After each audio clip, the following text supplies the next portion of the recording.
Estoy con Hermógenes Villanueva Torrealba, autor del reciente estudio Conquista del Tahuantinsuyo y origen vasco del nombre Perú.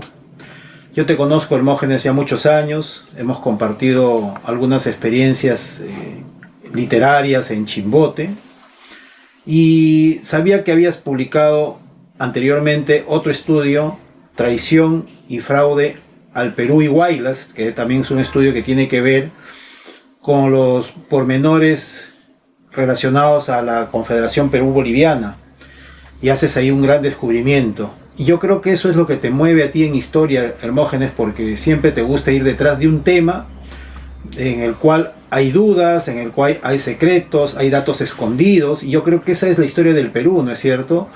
Vemos que muchos historiadores, cronistas, lingüistas, etcétera, no terminan de escarbar en la información relacionada con nuestra historia, y siempre hay cosas que descubrir.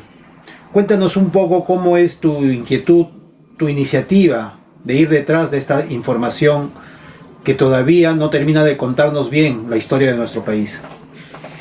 Bueno, eso empieza de casualidad. Y no hace mucho, o sea, algo de... Estamos hablando del 1999. Yo tenía una agencia de viajes y con tal motivo viajé a Chile, y estando en Valparaíso observé que había un bus que decía Avenida Yungay. Empecé a indagar, ¿y por qué Yungay aquí? No tenía idea. Pregunté al carabinero, a la agencia, a la oficina de turismo, y nunca me dieron una explicación. Entonces por ahí queda la curiosidad, ¿y por qué Yungay? Bueno, después indagando, pues encontramos que Yungay para Chile tiene mucha importancia, porque Yungay en el Cerrito Pan de Azúcar, se definió la guerra de la Confederación Peruano-Boliviana, y concretamente se define en el río, un riachuelo denominado Ancash, y a eso se debe el cambio del nombre de nuestro departamento, Huaylas, por Ancash, en honor a esa guerra ganada por los chilenos, y es más, contratado por el gobierno peruano, porque era Gamarra con Castilla. Gamarra lo habían instalado los chilenos en agosto de 1838. Y bueno, entonces después firmaron un contrato con Bulnes para que después de la guerra el Estado peruano tenía que restituirle todos los gastos que ellos habían tenido. Es decir, se contrató a un ejército para que destruyeran el país. Y lo hicieron, lo pagaron.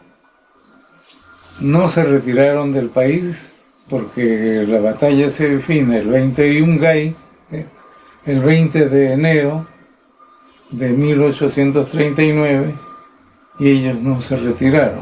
Se quedó una parte y la otra parte se quedó hasta que le pagaran todo lo convenido. Incluso le compraron hasta calzoncillos a los soldados. A los soldados chilenos. Y hasta reponerle las armas que habían perdido en la guerra. Así está, convenido, y así lo hicieron. Entonces por ahí empieza la curiosidad de indagar. Y siempre hay cosas, por ejemplo, hay un hecho en 1854 en Huaraz. Uh-huh. El 12 de febrero hubo un levantamiento, y a consecuencia de ese levantamiento va una parte del ejército a sofocar lo logran y luego, un poco en venganza, reclutan a la juventud y lo traen, lo enrolan al ejército. Allá en Huaraz. En Huaraz, y lo embarcan por el puerto de Casma. Y un barco denominado Rímac fue a remolcar a otro barco que estaba anclado en el puerto Casma, que era el Mercedes. ¿Qué hicieron? En el barco Mercedes embarcaron a todos los reclutas y los soldados rasos que habían llevado. Si ese barco estaba anclado, es porque estaba mal logrado, problemas tenía. Y bueno, el Rímac va para remolcar. Lo cargaron de personal, de soldados, y a la poca distancia reventó, no la cuerda, sino para mí, que se abrió un boquerón. Y ese barco terminó hundido, el Mercedes. 736 personas fallecieron ahí. Y el comandante era Juan Noel. Y es por ello que el distrito de Casma se llama Juan Noel, el del puerto. Entonces, ese hecho no lo comentan. No se conoce. No lo comentan porque hablan de la Revolución Nacional de 1854 y se refieren pues al levantamiento de Castilla en Arequipa y otros lugares, pero se ignora ese hecho. ¿Y cómo encontraste ese hecho? ¿De dónde en qué libro se encuentra? ¿En qué libro? De casualidad en Huaraz encontré un librito muy pequeño en la biblioteca de este distinguido historiador. La biblioteca está muy pegada. Francisco González. Francisco González. Que donó una biblioteca. Así es. Su biblioteca funciona y como en el archivo no encontré cosas, es decir, no encontré acogida. Entonces, caminando pues en la biblioteca algo encontraré. Y me encontré con eso. Y la señora que atiende se sorprendió, ¿no? Teniéndolo ahí. Y no había descubierto el tema. Son los capítulos desconocidos que se ocultan, que quedan oscuros ante nuestra mirada. Y me imagino que de ese modo también es que te interesas por el nombre de nuestro país, por Perú, de dónde surge. Me imagino que para que tú hayas apostado a que es un nombre de origen vasco, has tenido que haber indagado mucho. Cuéntame un poco, ya situándonos en este libro, ¿a partir de qué curiosidad es que te nace la idea de investigar sobre este tema? Bueno, ya terminamos, publicamos Traición y Fraude al Perú y Huaylas, pero en ese trayecto vamos acumulando otra información. Claro. Ya sobre Perú, vamos encontrando en el Archivo General de la Nación documentos importantes, y por ahí surge la curiosidad. Ya yo había leído el libro de Porra Barrenechea, que es el que podría decir el que hace un estudio más serio acerca del nombre de Perú. Pero él deja una ventana abierta y por ahí hay que introducirse. ¿Y cuál es esa ventana? Él admite que no ha concluido el tema. Entonces dice, hay que ver que nuevos documentos y una geografía que ha ocurrido. Entonces, en esos nuevos documentos es que empiezo a acumular la información, y para mi buena suerte en el Archivo General de la Nación encontré un documento que se llama Protocolo Ambulante de los Conquistadores. Y por ahí encuentro pues que los protocolos están registrados del año 1532 hasta el 48, pero el 42 más o menos. Ya, una década. Sí, entonces en ese te da una idea de qué pasó con los españoles. Como se iban desplazando en su acción de descubrir, iba también un notario, un escribano, iba tomando nota de los hechos.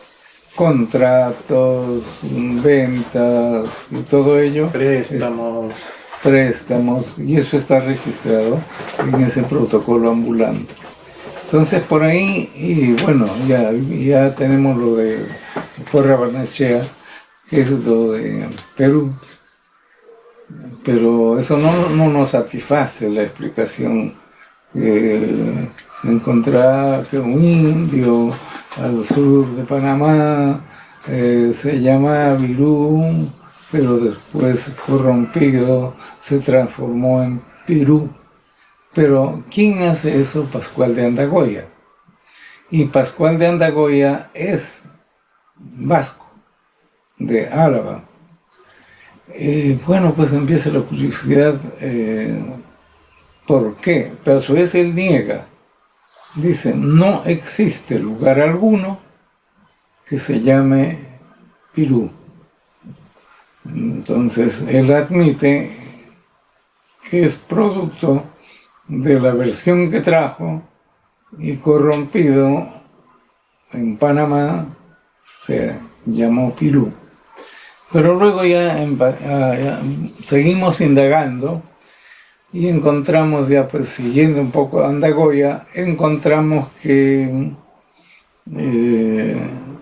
1526 aparece una carta de Pedrarias y aparece el nombre de Perú. Entonces seguimos indagando para cronológicamente establecer y en qué momento pues sale este nombre y quiénes usan. ¿Quiénes estuvieron involucrados en el... Así es. Entonces llegamos a la conclusión que en Panamá habían armadores y los vascos son especializados en la construcción de barcos y las ferrerías que ellos llaman. Entonces seguimos. Luego en 1528 encontramos otro documento de Pascual de Andagoya donde ya no habla de Perú sino Perú, sin acento, Perú. Perú. Así es. Y bueno, por ahí vamos indagando hasta llegar al momento que los españoles se desplazan hacia el sur, cuando empieza ya la incursión de Pizarro en la búsqueda de un reino. Ellos desconocen totalmente. Ellos incluso llamaban hacia el Levante o hacia la Mar del Sur. Con ese nombre denominaron la ruta. Y prueba de que ellos no conocían es que en el Chocó colombiano, por ahí, se pasaron 4 años, Pizarro, y perdió, bueno, Almagro por ahí perdió un ojo, y Pizarro, pasaron 1000 peripecias, hasta en el año 1527, ya peligra la expedición. Y todo eso, esa correspondencia vamos acumulando. Y bueno, en 1527 ya pues el nuevo gobernador de Panamá ordena ya que se suspenda Pero es Que se ahí suspenda que la expedición. que se suspende la expedición, No, porque al han sur. perdido mucho y aparentemente ya es muy rentable. No es Ya rentable. no es rentable. Entonces ahí es donde Pizarro, habría que decir que persuade, logra persuadir, y debe haber sido tajante también cuando señala esa línea y donde dice, bueno, quienes quieren ir al sur a ser ricos, síganme, y quienes quieren ir a Panamá a ser pobres, Vaya. ahí está. Y de ahí surge pues esto de los 13 del gallo. Entonces regresa el comisionado a Panamá, y bueno, pues frente a esa decisión de Pizarro, ya en Panamá el gobernador decide enviarle apoyo. Pero ellos ya un poco tenían ya la certeza de que existía un reino, Claro. pero no sabían qué reino. Ellos cuando salen de Panamá, ese nombre Pirú era ignorado. Sin embargo, de Panamá hacia España, la correspondencia salía con el nombre de Pirú o Perú. Y quienes usan ese nombre Perú son los vascos. Son los vascos, o sea, tiene origen euskera. Entonces, y bueno, pues, ¿qué quiere decir Perú, no? Perú, en el idioma euskera, es Pedro. Pedro. Pedro. Ya. Entonces, luego, pues, a indagar, y bueno, cómo aparece ese nombre Pedro en el País Vasco. Y encontramos que en el siglo XIII, más o menos, de esa época, registran ese nombre como Pedro o Perú. Y en el País Vasco hay casas que se llaman en euskera la casa de Perú, que es la casa de Perú. Hay una novela muy conocida que es Perú Abarca, de Antonio Moguel. Entonces todo eso empezamos a indagar, pues, y la verdad que para el País Vasco ese nombre Perú es bastante común. Incluso caminando en Llanes, un balneario, encontré una tienda de souvenirs donde se venden en plaquetas los nombres vascos. Y allí encuentro ese nombre. Perú también se vende como souvenir.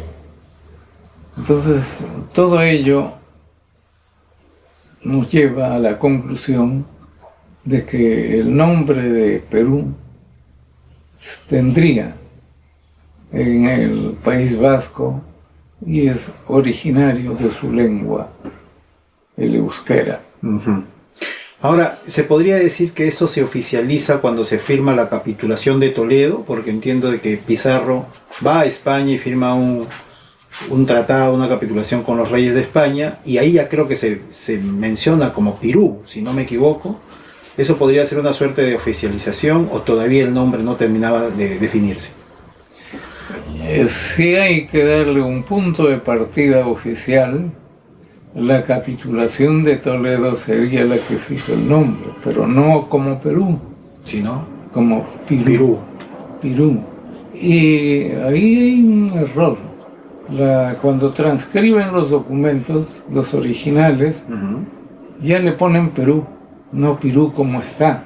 Y eso confunde a los investigadores, historiadores, ¿no? Claro.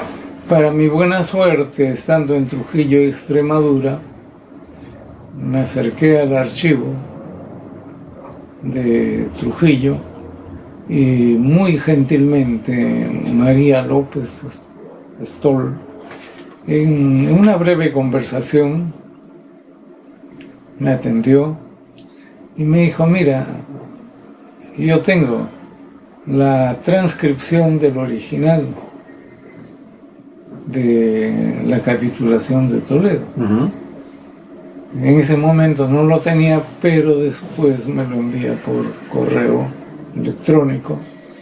Y ahí es donde comparo Pirú y Perú. Entonces el original es Pirú, que fue pues firmado el 26 de julio de 1529. Entonces, si hay que darle una partida oficial al nombre Pirú, esa sería la fecha. Ya partimos de un documento oficial. Claro. Y de ahí en adelante, unos lo llaman Pirú, otros Perú, pero los españoles aquí lo llamaron Nueva Castilla. Ajá. Nueva Castilla, claro. Pizarro, parece que él ignoraba ese nombre Pirú. Tal vez a su paso hacia España recoge el nombre ya, que era común. O sea, antes de ir a verse con los reyes, él todavía no manejaba ese nombre porque le había puesto Nueva Castilla, y ya a su paso por España, como dices tú, recién recoge el nombre. Claro. O sea, el nombre, en otras palabras, se paseó. Estuvo por Panamá, estuvo en España, y de ahí recién llega a nuestro territorio. Claro, algo llega en la capitulación de Toledo como Pirú. Como Pirú. Pero no se oficializa. Claro. Porque aquí Pizarro, que viene después de la capitulación, lo llama Nueva Castilla. Y así están en todos los documentos, en todos los protocolos, Nueva Castilla. Es como Lima, por ejemplo. Nos dicen que Pizarro fundó el 18 de enero de 1535, fundó Lima. Falso. Él nunca fundó Lima. Lo que él fundó es la ciudad de los Reyes. Y cuando se proclama la independencia, se pone en el acta en la ciudad de los Reyes, no dicen la ciudad de Lima. Entonces ahí en el libro también sugerimos que solo puede hacer una sesión de consejo donde oficialicen el nombre de Lima, pues. Claro. Porque no hay punto de partida. O sea, es a partir del nombre del río Rima, que de la cultura Lima, y son otros. Pero en documento está la ciudad de los Reyes. El documento español de 1535 dice Ciudad de los Reyes y no Lima. Así es, Ciudad de los Reyes. Igual que en este caso, que es Nueva Castilla. Ahí hay un hecho interesante. En los primeros días de enero de 1535, en los protocolos hablan en la ciudad de Lima. Entonces hemos tenido el cuidado de ver y hasta dónde y hasta a qué fecha más o menos utilizaron el nombre de Lima en los protocolos. Y es hasta la fundación de la ciudad de los Reyes. De ahí en adelante, en todos los protocolos aparece la ciudad de los Reyes. Entonces, parecería que hubo la intención de nombrarlo Lima. ¿Por qué no concluyeron? Tal vez porque ahí entre los fundadores de los conquistadores hay un soldado llamado Pedro de la Lima. Ajá. Y no sé si ya conocían la lima, la herramienta de afilar. De repente por eso dijeron, esto es muy común, como le vas a poner el nombre de Pedro de la Lima, le cambiaron a la ciudad de los Reyes. Pero al final, tal como ha ocurrido con Perú y en este caso con Lima, se termina imponiendo el habla popular, lo usual, ¿no es cierto? Porque lo formal es, en el caso de nuestro territorio nacional, Nueva Castilla en ese momento, y en el de Lima, lo formal es Ciudad de los Reyes, pero se va imponiendo lo otro, ¿no? Lo que se acostumbra, lo que se usa diariamente, ¿no? Claro, es la fuerza de la costumbre, y a eso hay que darle pues una hay una formalidad ya, ¿no? Claro, al final hay Entonces, que formalizarlo, ¿no? hay que aceptar que Perú es reciente. Ujú. Los españoles no descubrieron ni conquistaron el Perú como dice todo el mundo, porque no existía. Claro. Entonces, ellos han traído el nombre. Ujú. Entonces, yo diría que de esa forma un poco se soslaya la grandeza anterior. Así es. Sí, lo que nosotros, los historiadores y muchos nacionales aceptan de que aquí no había desarrollo, éramos pues unos salvajes, y eso no es cierto. Para nada. No es cierto porque cada vez que se va descubriendo nuevas cosas, por eso de ahí acuño esa frase que la historia es la caja negra de la humanidad. Es decir, no se revela todo, los hechos históricos, sino que hay una caja negra que hay que descubrirla, hay que abrir eso, y que se oculta la verdad y por qué. Y bueno, entonces encontramos pues estos hechos que por casualidad, conveniencia, qué sé yo, en el caso de Lima, por ejemplo, ¿no? Yo dije, había Pedro de la Lima, de repente por eso lo cambiaron. Pero ahí está, registrados los protocolos en los primeros meses de enero. Ujú. Hemos tenido el cuidado pues, de revisar todos los protocolos, 500 protocolos más o menos. Wow. Y de ahí pues hemos encontrado una serie de cosas que enriquecen este libro, que nos permiten publicar cosas que no se han publicado.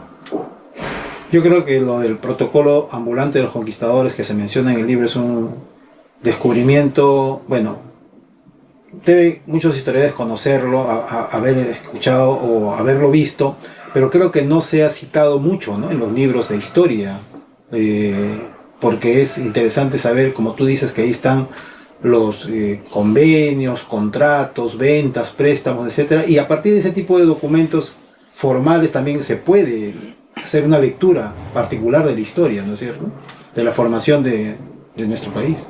Claro, eso nos permite afianzar los hechos históricos. Por ejemplo, ¿qué es lo que determina la guerra civil aquí entre el Pizarro y Almagro? Yo, en esa parte, hablamos de la felonía real, porque en el contrato, en la capitulación de Toledo, habla como palabra real, es decir, como el compromiso real ante lo convenido. El compromiso real de los reyes. De los reyes frente a Pizarro. Ya. Entonces, ellos daban su palabra como reyes. Palabra real. Ya. Y nosotros decimos felonía real. ¿Y por qué? Porque el mismo día que firman con Pizarro, Pizarro expuso la vida, el cuerpo y todo, y cuántos españoles murieron, y un palaciego consigue el mismo día firmar otro contrato, donde fijan ahí la imprecisión, porque en el contrato, en el primero de Pizarro, dice desde el puerto San Miguel, creo, hasta Chincha. Pizarro nunca llegó a Chincha, escuchó seguramente, y suponían que en Chincha terminaba ese reino. Entonces, por eso pone en la capitulación hasta Chincha. Hasta Chincha. Y cuando va Hernando Pizarro llevando parte del primer quinto del saqueo a Cajamarca, todavía no llegaba lo del Cusco. Ujú. Entonces él se va con esa cantidad de oro y A España. a España y logra ampliar en la capitulación de Toledo 70 leguas más a Pizarro. A partir de esas 70 leguas, el mismo Hernando tramita un contrato a favor de Diego de Almagro, que ellos denominan la Nueva Toledo. Ajá. Entonces lo curioso es que como Pizarro, Hernando Pizarro, que nunca se llevó bien con Almagro, le gestiona un nuevo contrato. Ahora, se querían liberar de Almagro O de repente había un interés económico, ¿no? podría ser. Claro. Pero como en el contrato, en la capitulación no está precisado, 70 leguas de ahí hacia el sur hasta Magallanes. Ajá. Lo conceden a Almagro. Ya. Pero Almagro está un poco ya, o bueno, la gente está un poco cansada, o ya otros se habían afianzado. Pero cómo interesarlos, o algunos querían enrolarse, pero no tienen los recursos suficientes. Para enrolarse para la campaña Para la campaña de Almagro hacia el sur. Así es. Entonces, Almagro empieza a prestar dinero. Ajá. Eso lo hemos recogido del protocolo ambulante, una parte porque hay muchos más.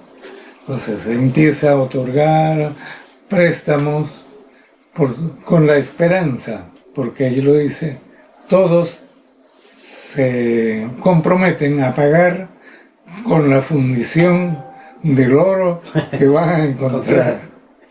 Pero lo que es ahora Chile, ¿cierto? Así es. Ya. No encuentran oro y no sé si lo aconsejaron mal, es que Almagro vaya por la cordillera, por la parte andina, Ujú. no sé, porque él no toma la costa. Ujú. Y ahí tampoco le fue tan bien. Entonces, con todas esas adversidades, Almagro regresa a hacer valer su capitulación. Y dice, trazando la línea recta desde donde termina el gobierno de Pizarro, me corresponde. Claro. Y eso es el Cusco. Ajá.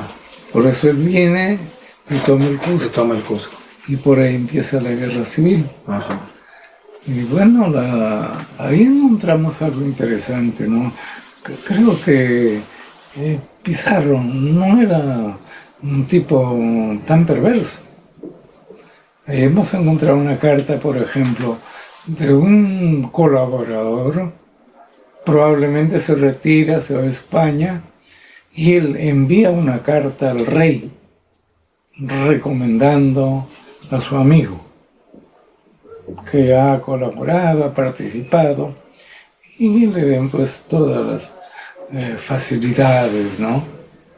Pero hay otra carta, y a eso ya después que a Almagro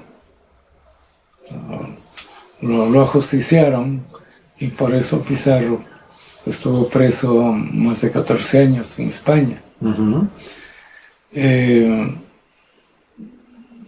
Ocurre que Almagro el Mozo, que era ahijado de Francisco Pizarro, Hijo de Diego de Almagro. de Almagro. Entonces él hace una carta al rey ¿Quién? Pizarro. Pizarro ¿Ya? recomendando que no se le desampare a Diego de Almagro el Mozo. Mm. O sea, ahí vemos un acto humanitario, ¿no? Digo, si algo pasara conmigo, por favor, atiendan.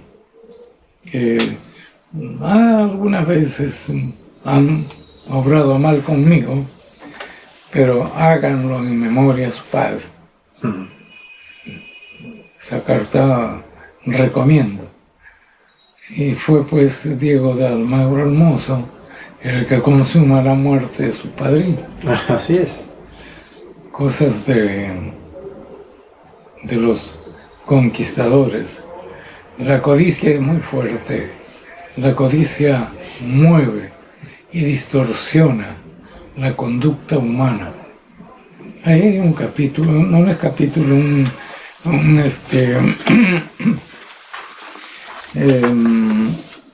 donde denomino Sí. la sangre y el oro se funden, cuando me refiero a Nueva Castilla. Sí. Han Sí, pasado recuerdo. 500 años. ¿Ha cambiado eso? No. Ahora encontramos que en Patás, a 500 años, el oro y la sangre se funden en los mismos socavones. Nos adelantamos un poco los hechos. El oro es excelentísimo, del oro se hace el tesoro y con él quien lo tiene hace cuanto quiere en el mundo. Es una frase de Cristóbal Colón Así es. y es una frase muy actual. Claro, premonitoria. Diríamos de que él traza ya lo que va a ser el imperialismo. Ajá, Está diciéndolo ahí. así es. Y quien tiene el oro hace lo que quiere. Seguimos viviendo la misma historia. Gracias, Hermógenes, por esta conversación. Ha sido muy rica, muy vasta y esperamos que Conquista del Tahuantinsuyo y Origen Vasco del Nombre del Perú sea un libro que cause el mismo interés en los lectores peruanos, quienes están interesados en estos capítulos desconocidos de esta gran crónica que has hecho en este libro, no solamente sobre el nombre de Perú, sino también sobre el proceso de la conquista desde Cristóbal Colón hasta las guerras de los españoles aquí en nuestro territorio. Te agradecemos, Hermógenes, y ojalá que sigas adelante con tus investigaciones. Gracias por esta oportunidad. De igual forma, tú has tenido una gran participación en esto. Entonces somos cuasi coautores. Somos socios de la conquista. Somos socios en este descubrimiento. En realidad es muy, muy interesante el trabajo de investigación. Ojalá nuestros jóvenes se dedicaran a ello, en todos los campos. Y cuando lo hacen, nuestros jóvenes lo hacen muy bien, brillan en el mundo. Entonces, ahí en el libro estamos concluyendo y pidiendo, ¿no?, que nosotros, como cultura, hemos salvado al mundo del hambre. Nuestra papa está servida en todas las mesas del mundo. Nuestro maíz reverdece todos los campos de Europa. Es decir, cuántas cosas hemos aportado al mundo y qué hemos recibido. No hemos recibido nada. Entonces es momento, incluso proponemos, que las Naciones Unidas cree un fondo para la investigación de las cosas que van saliendo a flote. Los españoles caminaron por la periferia, lo que veían oro nada más. Para nuestra buena suerte, no han descubierto la grandeza de ese Tahuantinsuyo y esas culturas como Caral, por ejemplo, Sechín. ¿Cuántas cosas tenemos que aportar al mundo? El mundo tiene que investigarnos, tiene que venir a aprender de nosotros, pero para ello hay que invertir. Así es. Proponemos eso. Muy bien, muchas gracias, hermano.